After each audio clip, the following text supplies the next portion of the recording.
Hello ladies and gentlemen, welcome back to Gold Gaming. This is Bane, playing some Tau, and of course I'm talking over the video again that I recorded previously. I'm playing with Draconis as always in 2v2, and as you can see we are playing with some Tau cruisers.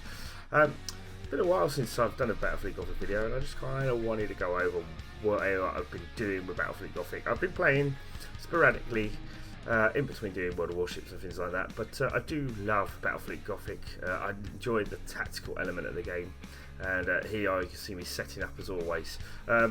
Obviously interested about Tau, no lightning strike, only focusing on boarding. Tau Cruiser obviously comes with its own launch wings.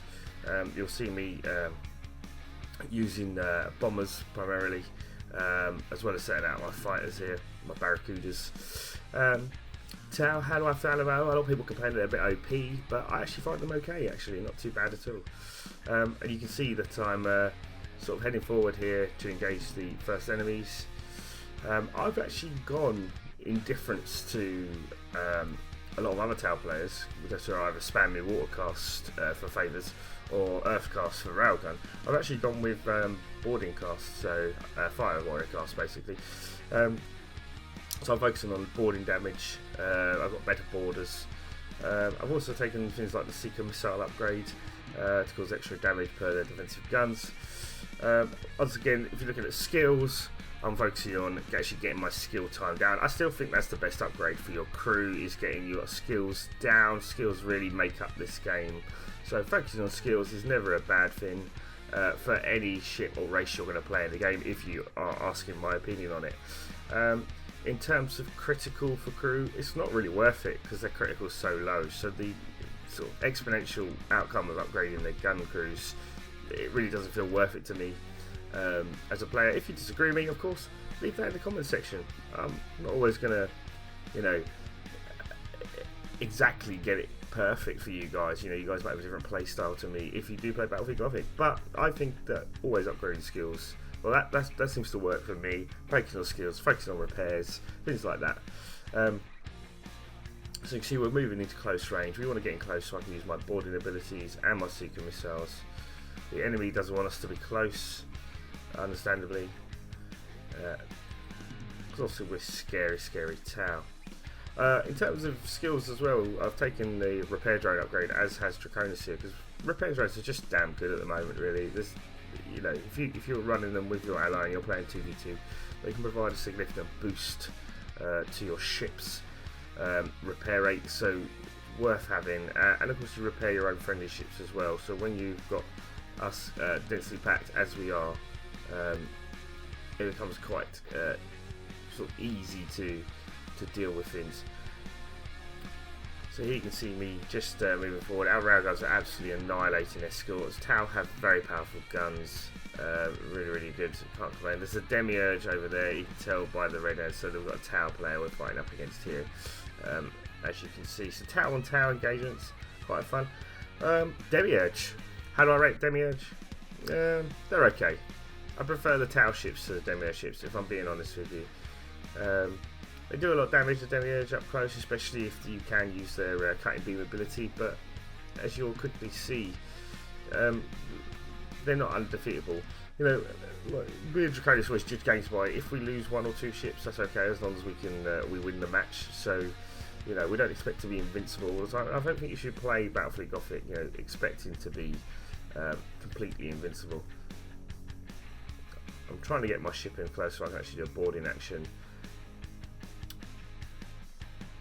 because I do have the upgrades for boarding, so this is not going to end well for me if I don't get out of the path of the Demiurge. You can see me doing an emergency turn, trying to boost away from the Demiurge, who's already on fire.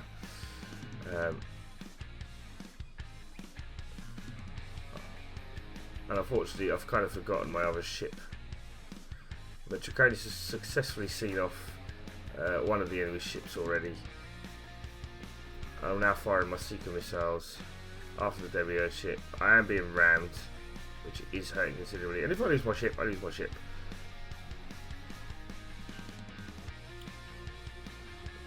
Demiurge player's not quite sure what to do. Does he follow this one that he's been targeting, or does he sit still? as you can see, he's lost one of his main primary weapons from the damage, which has kind of helped us out here. I'm boosting away again as the Demiurge ship is obviously boosting to try to catch up with me. Draconis has lost his cruiser, but he's finished off 2 cruisers himself while I've been dealing with a Demiurge player. As I said, Demiurge, you can run multiple bastions. I wouldn't recommend necessarily running the Stronghold. I don't find the Stronghold to be that great. I think if you get certain matches, you can actually afford to run double bastion, which is quite nice. But I think you have to cook to that play style. You know, I think the designers were hoping that, like in the original Battlefield Gothic, that Tau would be played in a similar nature to how they're played in the actual board game, in that they use the Demiurge as allies.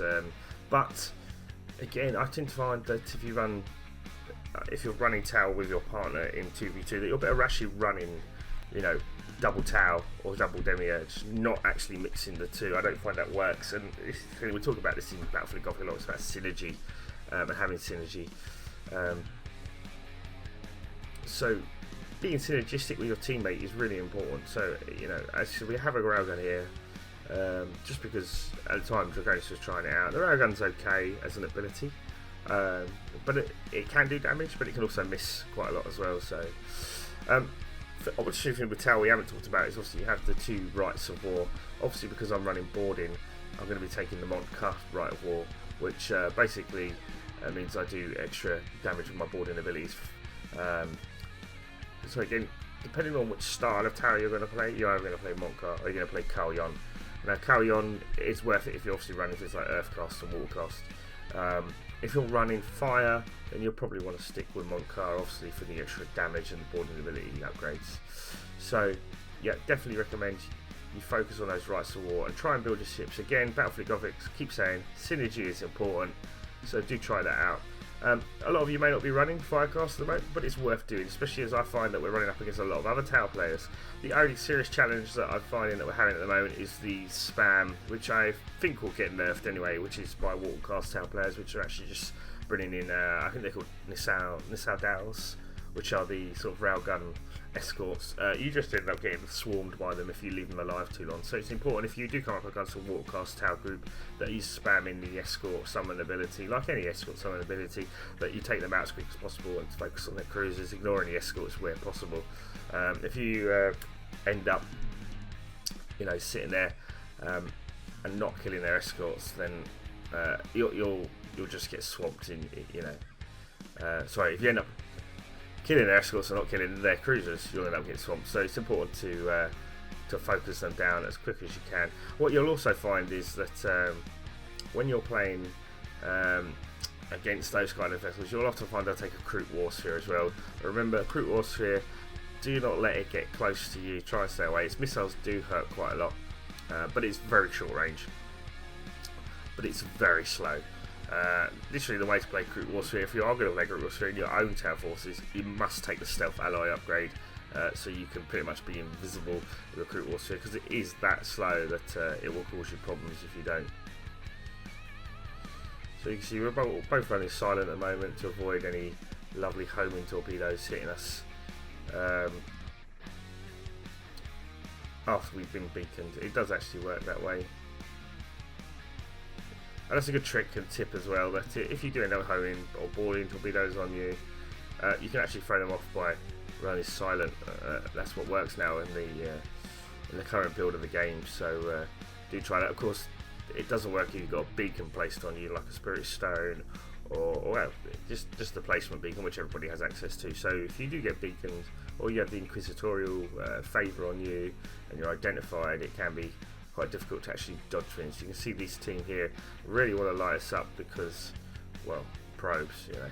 All we really want to do is get close, which seems a bit weird saying that as a Tau player, but that's what we want to do, particularly in this matchup, because we're running multiple Firecast ships. So again, we find running with boarding the way to go. And again, I'm not sure Tau were meant to be played that way, but it actually works pretty well. And again, we're facing against another Tau player here. You can see how frantic I'm clicking and to get my abilities off. We've already found one ship, missiles are coming away. And I think that ship's not going to last on anyway, especially with the amount of Seeker missiles we're about to place into it.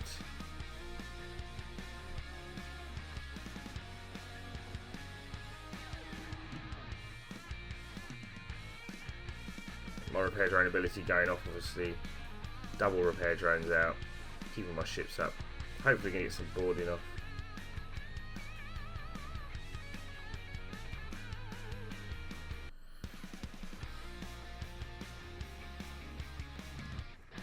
Don't know what I'm doing now, I'm messing around with my camera for some reason. But, see, taking out this, I think actually that's a warden, sorry.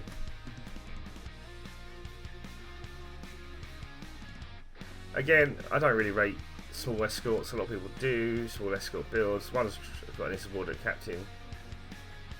So I think he will leave the match, winning us the match actually. I don't think he's going to stay. This was a pretty easy match. So that's kind of just a limited brief, guys, of the Tau overview. I mean, let me know your thoughts on Tau. Do you think they're game breaking? How do you find them against other ships? And keep me posted, you know. And maybe we'll get some more Battlefield Gothic gameplay up soon. I'm hoping to do kind of catch up on all the races, get you some. I don't think we did actually a really good Space Marine review, so hopefully we're going to get you a good Space Marine review because that's a bit outdated now. But show you some battle barge action, etc., etc., some boarding actions from my boarding torpedoes. But once again, I'm hoping you're enjoying the channel. I'm hoping you, if you are playing Battlefield Gothic, you're enjoying Battlefield Gothic, and I want to thank you again for supporting myself and Girl watching the channel. As always, this is Bane signing out, and I'll see you next time.